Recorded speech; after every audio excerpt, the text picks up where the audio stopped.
Hello everyone.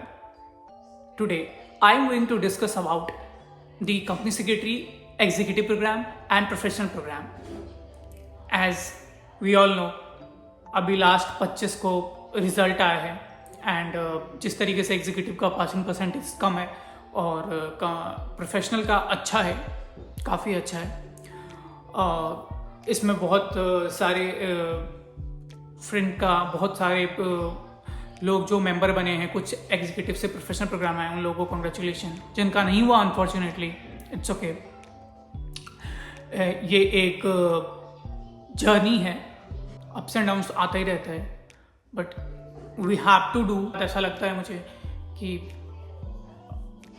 इस course को करने के लिए आपको मोटिवेट रहना बहुत ही ज़रूरी है, हाईली मोटिवेट रहना ज़रूरी है। You have to question with you only कि आप क्या कर रहे हो, आप सही में 100% दे रहे हो या नहीं दे रहे हो। Keeping apart that discussion, I am discussing about how to prepare for the next attempt in a remaining period and how to utilise the time, जो कि जिससे हमें बेनिफिट होए और हमें क्या स्ट्रैटेजी फॉलो करना चाहिए।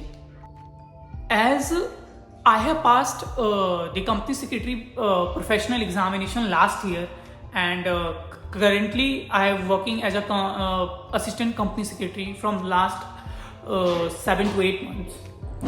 So I can brief you that how I have prepared for that examination with the training and how I cleared my both group, first and second group of professional program. I will discuss in this video 3 things. First, generally क्या करना चाहिए। Second, how to manage time and strategy क्या follow करना चाहिए। Third, कि हमें mock test, writing practice कैसे कैसे करना चाहिए। तो जनरली मैं ये बात करने वाला हूँ कि if you are a executive programme student and a professional programme student, तो हमें इस 3 महीने का जो टाइम है, फरवरी में रिजल्ट आ गया, अब मार्च, अप्रैल, मई है, जून से एग्ज़ाम है। अब इस 3 दिन में लेट से 90 डेज है हमारे पास। अब वो भी नहीं है, मार्च का 2-3 दिन हो गया है। तो आपके पास कितने सब्जेक्ट हैं और आप किस स्टेज पे हैं। लाइक आपका प्रिपरेशन एकदम इस लेवल का है तो आप जिस फ्लो में जा रहे हो उस फ्लो में जाइए। और अगर भी आपका सिलेबस ख़त्म नहीं हुआ है तो आपको किस तरीके से जाना चाहिए। सबसे पहले आप सिलेबस कवर कर लो, जो भी है टाइम इस महीने में। फिर जो बचा हुआ टाइम है आप उसके रिवीजन के लिए यूज़ करना। और जिसका सिलेबस ख़त्म हो चुका है और जो अपीयर हो चुके हैं एग्ज़ाम में पहले भी, और वो अनफॉर्चुनेटली एग्ज़ाम क्लियर नहीं हुआ और वो दोबारा क्लियर एग्ज़ाम के लिए आप प्रिपेयर कर रहे हैं, तो आप सबसे पहले क्या करो, अपने आप को एनालाइज करो कि लास्ट राउंड में आपने क्या किया था और अभी क्या कर रहे हो। सबसे पहले क्या होता है ना कि एग्ज़ाम मेन जो होता है हमारा, हमें नहीं पता चलता है कि हम क्या गलती कर रहे हैं और हम क्वेश्चन भी नहीं कर पाते खुद से। हम एक होता है ना ब्लेम टाइप, तो कोई ये नॉट अ बिग डील, हम ब्लेम करते हैं, कभी कभी इंस्टीट्यूट को भी करते हैं कि मैं ही क्यों नहीं पास हो रहा हूँ, मेरे सराउंडिंग में कुछ ऐसे भी हैं जिनको मैंने ये करते हुए देखा फिर भी वो पास हो गए। ऑफकोर्स करते हैं, ह्यूमन नेचर, तो कोई बात नहीं। तो अभी आपको क्या करना चाहिए, प्रॉपर तरीके से एक रूटीन बनाना चाहिए। और क्या होता है ना कि एक डिसिप्लिन वे में एकदम उसको कंसिस्टेंटली अभी से लेके मई तक फॉलो करना चाहिए। कोई फेस्टिवल, कोई भी कुछ हो रहा है, आपको मेरे हिसाब से पर्सनली आपको उसमें बिल्कुल पार्टिसिपेट नहीं करना चाहिए। एक बार आप एग्ज़ाम पास कर लो, क्योंकि क्या होता है ना, आप अगर आप जी जाओगे रिसेंटली होली सेलिब्रेट करने या एक कोई भी फेस्टिवल, तो आप स्टार्टिंग में उसमें लगोगे, फिर होली का पता ही है, रंग में भंग बहुत 2-3-4 दिन 5 दिन तक ऐसा रहता है। आपका 10 दिन कैसे निकल जाएगा पता भी नहीं चलेगा। तो उन सब चीज़ों से दूर हट के आप अपने आप को कहीं भी, जहाँ भी, जिस तरीके से भी पढ़ाई में लग जाओ।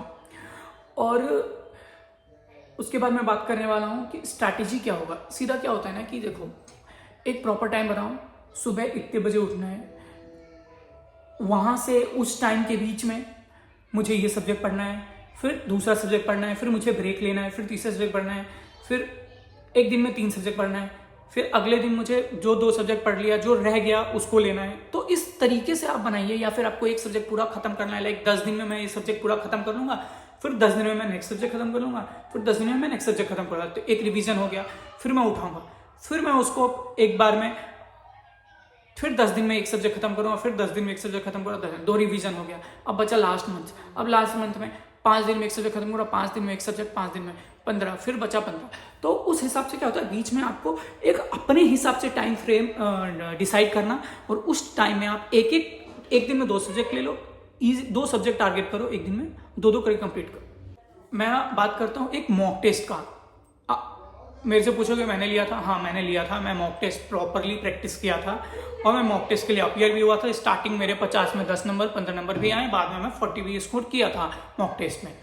तो मॉक टेस्ट बहुत ही हेल्प करता है, जो चेक करके देते हैं, एनालाइज करके देते हैं, वो बहुत ही बढ़िया चेक उनका एनालाइज किया होता है। अगर आप बाहर ही जनरलाइज वे में आंसर लिखोगे तो वो बहुत ही अच्छे तरीके से आपको भी रिस्पॉन्स करेंगे वहाँ से, और उतने ही 1 आधे नंबर से आपको रूबरू कराएंगे कि ये हकीकत है।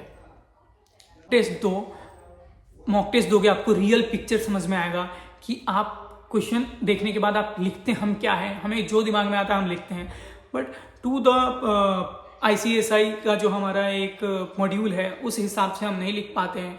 हम जनरली आंसर कर देते हैं जो नॉर्मली किसी के भी दिमाग में है, बट एज अ प्रोफेशनल हमें क्या आंसर करना चाहिए वो आप मॉक टेस्ट दोगे तो आपको पढ़ने की आदत डलेंगी। फिर उस तरीके से आपका एक वेटेज वर्ड का होगा, आपके पास वोकैबुलरी बढ़ेगा, फिर उस तरीके से आप उसको यूज कर पाओगे आपका आंसर में, जिससे आपका आंसर वेटेज आएगा, पढ़ने में अच्छा लगेगा, थोड़ा जनरल नहीं लगेगा, तो उस पर आप अच्छा स्कोर कर पाओगे। तो ऑल द बेस्ट, और आप प्रिपेयर करो। मैं यहाँ से लेके आपके लास्ट तक मैं आपके साथ हूँ। मैं हर एक स्ट्रैटेजी बताऊंगा। मैं अब एक वीडियो लेके आऊँगा जिसमें बताऊंगा कि स्कैनर का कैसे यूज़ करें और उससे क्या बेनिफिट होता है। Thank you.